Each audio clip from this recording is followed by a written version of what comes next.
सुनने में प्रॉब्लम होती है, यानी कि अगर आपको हियरिंग इश्यूज हैं तो आपकी लाइफ थोड़ी चैलेंजिंग हो सकती है। हालांकि इस समाज में कुछ ऐसे लोग भी हैं जो ऐसे लोगों को हेल्प करने सामने आए हैं। ऐसे ही एक व्यक्ति हैं दीपेश नायर जी, जो कि को फाउंडर हैं टीच के। टीच का फुल फॉर्म क्या है अभी आगे वो ही बताएंगे। दीपेश जी को अपने इन्हीं अच्छे कामों के लिए 2024 का प्रोफेसर यशवंतराव केलकर अवार्ड से सम्मानित किया गया है। ये अवार्ड एबीवीपी और निधि ट्रस्ट ज्वाइंटली प्रोवाइड कराता है, ज्वाइंटली देता है। आज मेरे साथ दीपेश नायर जी खुद मौजूद हैं, तो आज हम इन्हीं से बात करते हैं। दीपेश जी, मेरे मंडे टॉक इंटरव्यू सीरीज में आपका स्वागत है। बहुत बहुत धन्यवाद। सबसे पहले मुझे आप बताएं अपनी संस्था टीच के बारे में। टीच एक हायर एजुकेशनल इंस्टीट्यूट है। ये केवल हायर एजुकेशन नहीं प्रोवाइड करता, बल्कि साथ में स्किल डेवलपमेंट की प्रावधान करता है बच्चों के लिए, और साथ ही साथ काफ़ी रिसर्च में इन्वॉल्व है। जो कि हमारा उद्देश्य ये है कि जो कर्णबधिर बच्चे होते हैं उनके लिए एक एजुकेशनल स्किल डेवलपमेंट मॉडल बने, और इसके थ्रू हम ज़्यादा से ज़्यादा ऐसे बच्चों को एक सक्सेसफुल करियर दें, ताकि उनका जो आज एक मेजर प्रॉब्लम है कि इन बच्चों के लिए कोई हायर एजुकेशनल फैसिलिटी नहीं है या एक मॉडल की एब्सेंस है, तो ये एब्सेंस को निकालने के लिए हम लोग काम करते हैं। टीच का फुल फॉर्म है training and educational centre for hearing impact. तो ये केवल डेफ बच्चों के लिए और हार्ड ऑफ हियरिंग ऐसे बच्चों के लिए हम केटर करते हैं, और उनके सर्वांगीण विकास के लिए हम काम करते हैं। मैं आपके बारे में थोड़ा सा रिसर्च कर रहा था। आप तो काफी अच्छी इंस्टीट्यूट्स में, कॉर्पोरेट्स में काम कर चुके हैं शायद, तो फिर अचानक से ये ख्याल मन में कहाँ से आया? बात 2013 की है। अगर मैं कहूँ तो एक फोन कॉल था जिसने मेरी पूरी जिंदगी बदल दी। मैं एक्चुअली पहले जब मैं अपना ग्रेजुएशन कंप्लीट किया था, उसके बाद एक कंपनी है जेपी मॉर्गन के नाम से जी। तो जेपी मॉर्गन में मैं नौकरी करता था, तो काफ़ी फुटबॉल खेलने का शौक था। तो एक बार मैं फुटबॉल खेलकर घर लौट रहा था, तभी मुझे एक फ़ोन कॉल आया, और ये फ़ोन कॉल मेरा एक मित्र का एक परिचित था। उसने मुझे कहा कि एक स्कूल है और ये स्कूल में टीचर्स की कमी है, और अभी एग्जामिनेशन बहुत नज़दीक है, तो इन बच्चों को पढ़ाना है। उसे पता था कि मुझे थोड़ा रुचि है पढ़ाने में वगैरह, तो उसने कहा कि आप आ जाइए और इन बच्चों को पढ़ाइए। तो मैंने वो एक्सेप्ट कर दिया कि मैं पढ़ा दूंगा आकर। और मैं और मेरा जो सह संस्थापक है अमन शर्मा, हम दोनों साथ में वो स्कूल में गए। आप अगर सोचोगे मन में, जब भी हम स्कूल के बारे में सोचते हैं तो हमको आवाज़, बच्चों का खेलना कूदना और ऐसे सब चीज़ें हमें याद आता है। लेकिन जब हम वहाँ पर गए तो हमको, जब हम वो स्कूल में एंटर किए तो कंप्लीट साइलेंस था। बच्चे कुछ बात कर रहे थे इशारों में और हंस रहे थे। तो वो सबसे पहली बार ऐसा हुआ हमारी जिंदगी में कि हमने पहली बार डेफ बच्चों से मिले। मैं तो कहूँगा कि हम काफ़ी इग्नोरेंट थे इससे पहले, क्योंकि ऐसे एक कम्युनिटी हमारे आसपास है और ऐसे बच्चे हैं, इसके बारे में हमें कभी पता ही नहीं था, हमने कभी सोचा नहीं था। तो ये जब हमें पहली बार जब हम इनसे मिले, फिर हमने अपने आप को कंपोज किया। कॉर्पोरेट में थे तो हमें साइन लैंग्वेज कभी आता नहीं था, तो हमने ऐसा सोचा कि ठीक है, इनको पढ़ाना तो है क्योंकि टीचर नहीं है और एग्जाम नज़दीक है, लेकिन इनको अच्छे से भी पढ़ाना है, केवल पढ़ाने से काम नहीं होगा। तो हमने ऐसा सोचा कि हम पीपीटी बनाएंगे और अलग अलग जरिया डिजिटल मीडियम से हम इनको पढ़ाएंगे। तो वैसे हमने शुरू किया इनको पढ़ाना। इन बच्चों के साथ अच्छे कॉन्वर्जेशंस बने। तो जब हम लोग इसमें रिसर्च करने लगे तो पता चला कि 10वीं के बाद, ये 10वीं स्पेशल एजुकेशन में करते हैं, उसके बाद इनके लिए ना कोई कॉलेज है और ना कोई यूनिवर्सिटीज इनको इनके तरीके से पढ़ाने के लिए कोई है। तो ये पता चला, और तभी उस समय पे मैं केजे सोमैया से एमबीए कर रहा था, फाइनेंस में एग्जीक्यूटिव एमबीए कर रहा था। तो वहाँ पे एक ख्याल आया कि मेरे साथ और 10 बच्चे क्यों नहीं हैं जो मेरे साथ एमबीए कर रहे हैं, ऐसे यूनिवर्सिटी से एमबीए कर पाए। तो ये ख्याल में एक मैं कहूँगा कि एक आग जला दी हमारे अंदर कि हमें इस पर और रिसर्च करना चाहिए, पता करना चाहिए कि ये बच्चे कहाँ चूक रहे हैं। तब ये पता चला कि एक मॉडल की एब्सेंस है। फिर ऐसा सोचा कि चलो शुरू करते हैं कुछ काम, कुछ बच्चों को लेकर पढ़ाना शुरू करते हैं। फिर वो शुरुआत में इतना सोचा नहीं था क्योंकि हम एकेडमिक्स बैकग्राउंड से नहीं थे, ना मुझे एकेडमिक्स का इतना नॉलेज था और ना ऑर्गेनाइजेशन चलाने आता था।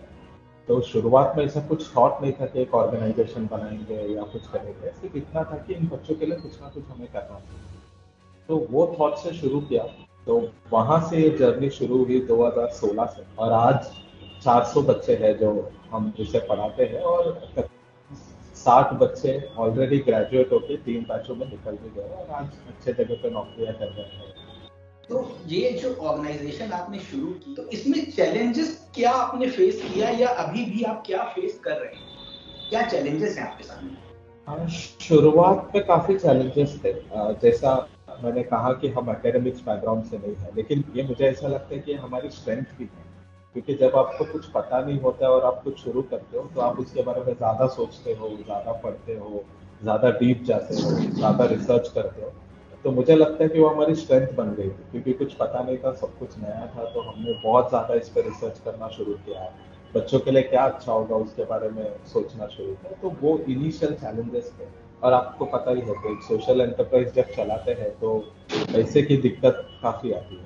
तो शुरुआत में क्योंकि मैं नौकरी भी कर रहा था, तो मैंने और मेरी टीम ने ऐसा हमने सोचा कि जो हमारी सैलरी उसमें से हम इस पर पैसा डालेंगे। लेकिन स्लोली स्लोली हमने ये जाना कि पैसा मांगते कैसे है, क्योंकि अगर आप देखें हमारे घर से जो संस्कार हमें मिलता है वो ये है कि आपको देना है, मांगना नहीं। तो पहला तो इसको तोड़ना था। तो ये चैलेंज को हमने ऐसा पूरा किया कि हम हर जगह जाके पैसा मांगना शुरू किया। प्रैक्टिस के दौर पे आप मुंबई में हम रहते हैं, तो मुंबई में लोकल ट्रेन से काफी ट्रैवल होता है। तो लोकल ट्रेन में मांगना शुरू किया शुरुआत में, तो ऐसे सीखते गए। तो वो पैसे का चैलेंज सीख कर हमने पूरा किया। आज भी एक चैलेंज ही है, क्योंकि आप जितना बढ़ते हो उतना पैसे की अधिक रिक्वायरमेंट है। दूसरा ये है कि शुरुआत में हम जहाँ पे ऑपरेट कर रहे थे उससे आज थोड़ा बड़ा जगह है, लेकिन ये जो जगह है वो भी 300 बच्चों के लिए है। और आज हम मुंबई में तो कैपेसिटी तक पहुंच गए हैं, पुणे में भी हमें जगह की रिक्वायरमेंट है, दिल्ली में भी है। तो मुझे लगता है कि जगह एक बहुत बड़ा प्रश्न चिन्ह है हमारे सामने, क्योंकि हर साल मुंबई में तकरीबन 150 बच्चे अप्लाई करते हैं अभी, और हम केवल 60 ही बच्चों को ले पाते हैं। तो ये बच्चों के लिए शुरू किया हुआ ऑर्गेनाइजेशन और बच्चों को मना करना एक बहुत बड़ा प्रश्न है।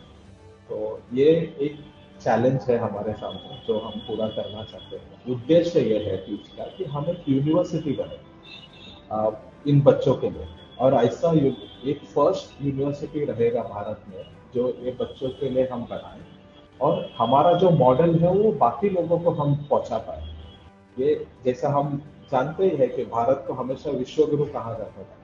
तो अगर हम एक विश्वविद्यालय बना दिए तो हमसे काफी लोग ये मॉडल ले सकते हैं, अपने अपने जगहों पे इम्प्लीमेंट करें। केवल भारत में नहीं, लेकिन बाहर भी हम ये मॉडल दे सकते हैं, क्योंकि सिर्फ भारत में तकरीबन 1 करोड़ बच्चे हैं और 1 करोड़ तक टीच नहीं पहुंच पाए। तो हमारा मॉडल हम चाहते हैं कि जितना बच्चों तक हम पहुंचा पाए, और इंस्टीट्यूट्स के जरिए, कॉलेज के जरिए हम ट्रेनिंग देकर हमारा मॉडल पास ऑन करकर वो अच्छा हो। मेरा आपसे तीसरा सवाल इसी से रिलेटेड है कि जैसा आपने कहा कि कोई भी स्टार्टअप चलाओ या कोई भी ऐसा गुडविल काम चलाओ या कोई भी मीडिया हाउस चलाओ इंडिपेंडेंटली तो जगह और फाइनेंसेस की जरूरत पड़ती है। तो क्या आपको सरकार से कोई हेल्प नहीं मिली अभी तक? मैं ऐसा कहूँगा कि क्योंकि हम मॉडल को बनाने के पीछे काफी टाइम इन्वेस्ट कर रहे थे, तो हम सरकार तक अभी पहुंचे नहीं। हमें पता है कि हमें एक अच्छा प्रपोजल बनाना चाहिए, और सरकार तक अगर कोई हमें मदद कर सकता है कि हम सरकार तक कैसे पहुंचे, सरकार के सामने कैसे हमारे काम प्रेजेंट करें, इसमें हमें अभी मदद की जरूरत है। तो अगर ऐसे हम पहुंच पाए सरकार तक तो मुझे लगता है, क्योंकि अभी मैंने देखा है कि पिछले 10 साल में पिछले 7-8 साल में तो काफी ज्यादा काम दिव्यांग बच्चों के लिए किया जा रहा है। काफी पॉजिटिव एनवायरनमेंट है सरकार में। तो राज्य सरकार हो या केंद्र सरकार हो, तो काफी ज्यादा इन बच्चों के लिए सोचा जा रहा है। तो एक ऐसे माहौल में मुझे लगता है कि हमें अभी जरूरत है कि हम सरकार की तरफ जाए, सरकार को एक अच्छी प्रपोजल लिखे, और इसमें अगर हमें कोई मदद कर सकता है कि राइट चैनल क्या है सरकार तक पहुंचने के लिए, तो बहुत ही अच्छा होगा। और मुझे काफी उम्मीद है कि सरकार मदद करेगी, क्योंकि ये काम के लिए और इतने सारे बच्चों तक पहुंचने के लिए सरकार, मुझे ऐसा लगता है कि जरूर मदद करेगी। मेरा आपसे अगला सवाल है, इन बच्चों में प्रपोर्शन क्या होता है? फीमेल्स ज्यादा होती है कि मेल्स ज्यादा होते हैं? ऐसे प्रोपोर्शंस तो ऐसे कुछ ये एग्जैक्टली नहीं है, क्योंकि अगर आप देखोगे तो ऐसा कहा जाता है कि हर 1000 बच्चे का जब जन्म होता है तो 4 बच्चे डेथ होते हैं। तो ऐसे प्रोपोर्शंस तो नहीं है, इक्वली है, क्योंकि हमारे मुंबई का जो कैंपस है यहाँ पे 46% गर्ल चाइल्ड आते हैं और बाकी बॉयज होते हैं। लेकिन हाँ, पुणे में ये थोड़ा चैलेंज है, क्योंकि गर्ल्स एजुकेशन को लेकर थोड़ा सा दिक्कत है वहाँ पर, माइंडसेट चेंज करने के बाद उस पर हम काफी हम प्रोग्राम्स चलाते हैं ताकि पेरेंट्स का माइंडसेट चेंज हो, स्कूल्स का माइंडसेट चेंज हो, क्योंकि ये हायर एजुकेशन है, तो स्कूल को भी अपने ओर से पुश करना पड़ेगा, एजुकेशन सिस्टम बदलनी पड़ेगी। तो उसके बाद मुझे लगता है कि ये प्रोपोर्शन जो है वो 50-50 हम मेंटेन करते हैं, या ज्यादा गर्ल चाइल्ड एजुकेशन की तरफ हम बढ़ते हैं। मुंबई में तो वो हासिल हो चुका है।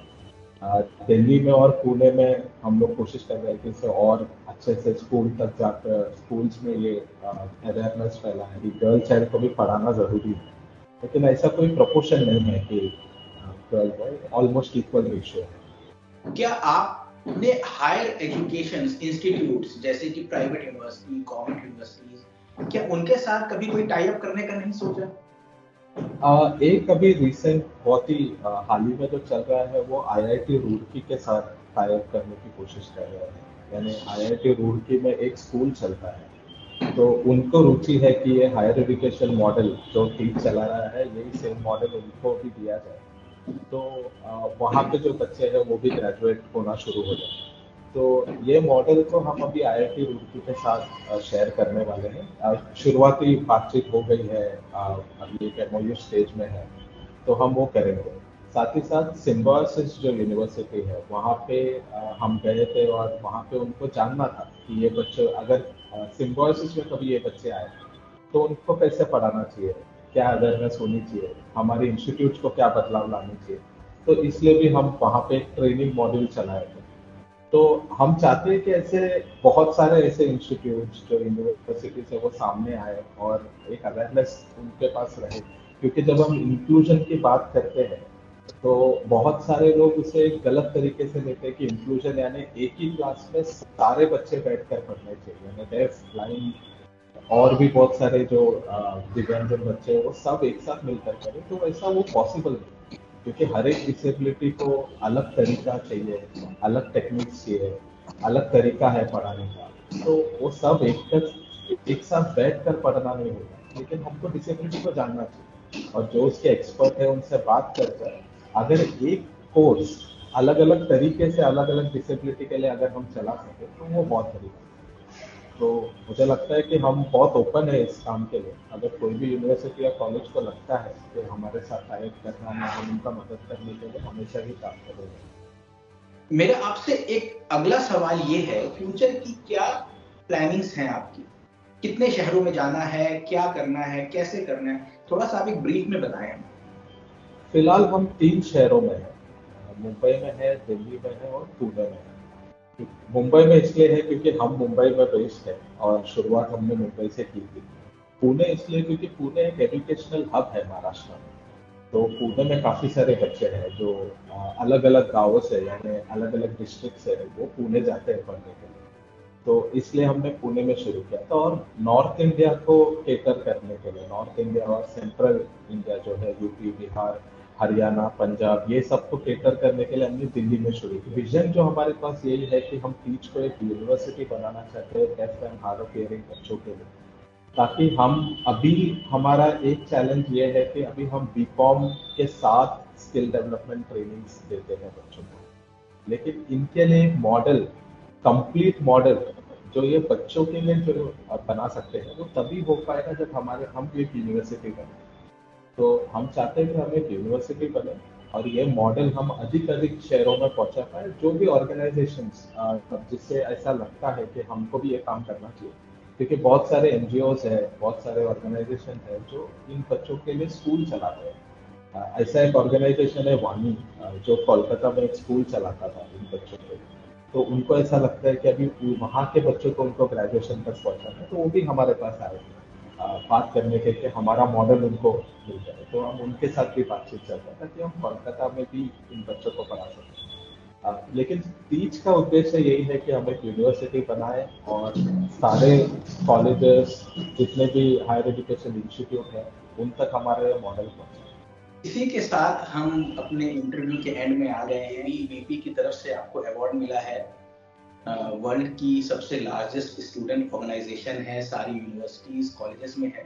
आपने अपने बिजी शेड्यूल से मेरे लिए इंटरव्यू के लिए टाइम निकाला, इसके लिए बहुत बहुत शुक्रिया। आप जो अच्छा काम कर रहे हैं वो करते जाइए और मुझे लगता है कि ये आगे चल के एक अच्छा सबके लिए एक फ्रूटफुल लेसन बनेगा कि कैसे यंग लोग हम लोग चेंज ला सकते हैं सोसाइटी में।